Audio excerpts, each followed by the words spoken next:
A lot of people don't understand the trauma that a child goes through while being delivered or born inside of a hospital. Real life.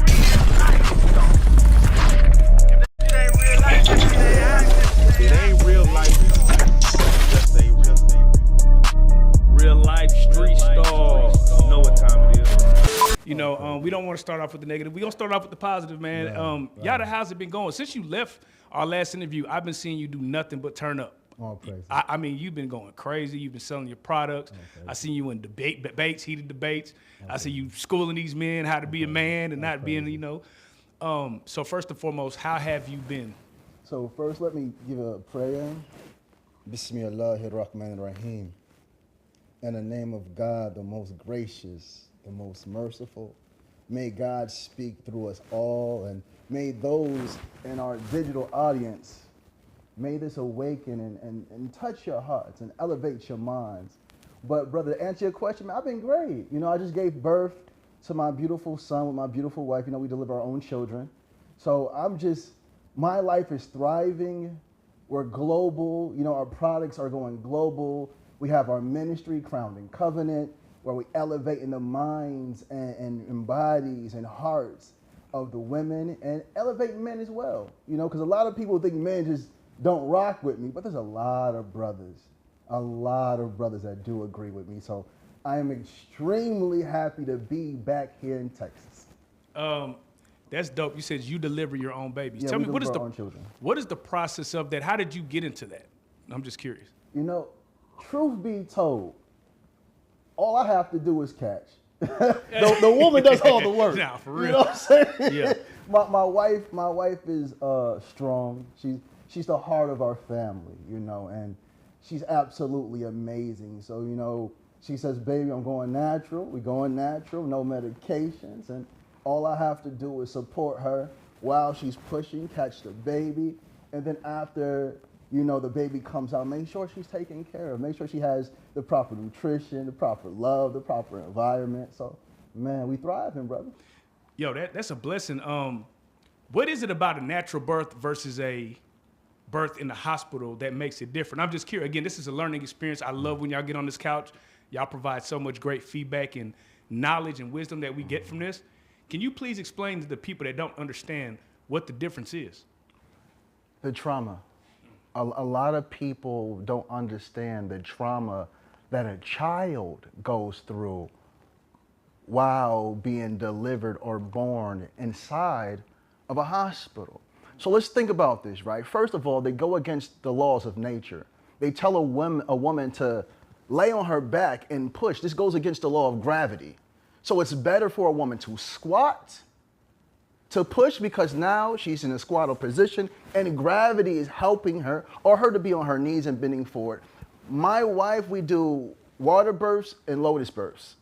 So that means with the lotus birth, we leave the placenta attached. In hospitals, as soon as the baby comes out of the womb, they grab the baby and collect the placenta, not allowing the baby to get enough of the stem cells from the placenta.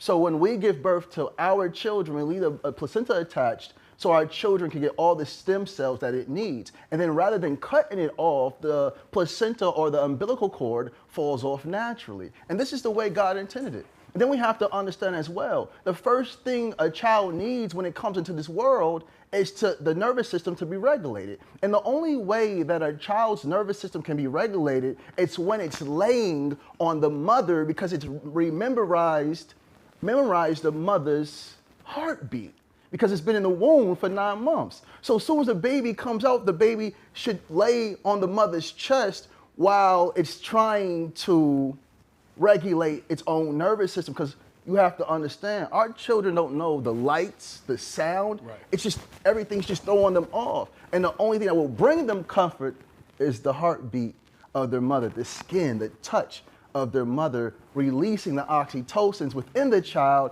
and the mother to bring them closer while bonding.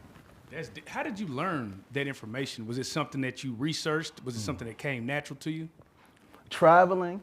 And then my wife saying, I'm delivering all my children naturally. So I got to study, because birth is, for a woman, the closest thing to death.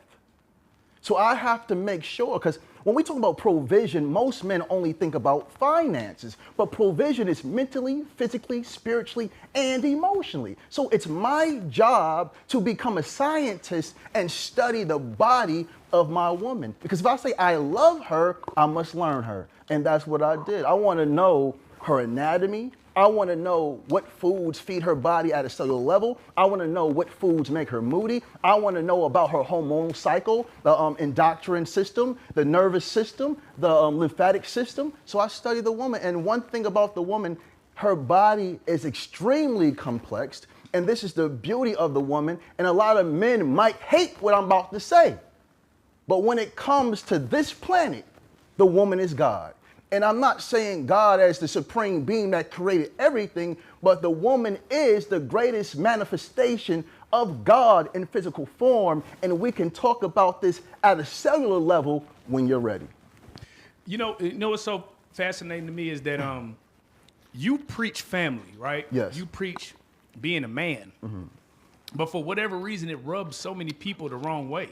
Yes. It's funny, like it's the same thing like when they look at Sierra's husband, Russell, right? And he's nothing but a stand-up man, but you see all these toxic comments towards him. Right. Why do you think people gravitate towards negativity when you're only speaking about being a man at the end of the day? This is self-projection now. We have to understand the average man in America is eating a highly processed diet, drinking a lot, and then marijuana's everywhere now, so everybody's getting high. Everybody's eating fried foods. Everybody's drinking alcohol. And we have to understand what this does to the male's body. So when we're indulging in this type of behavior that's unnatural, it releases an enzyme called aromatase.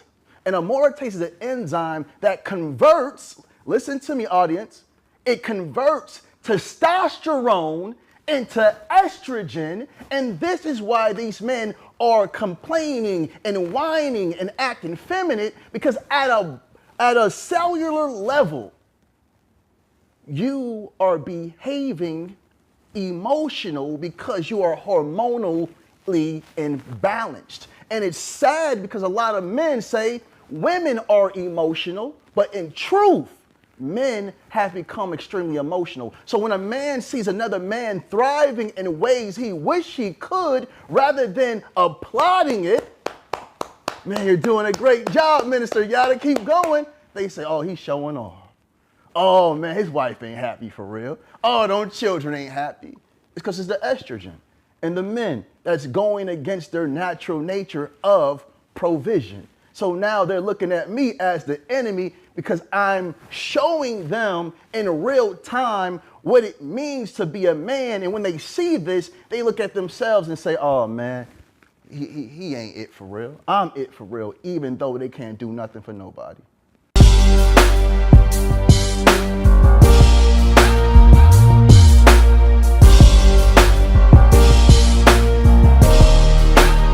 Shout out Reallyfe Street Starz, nigga. Move. Hey.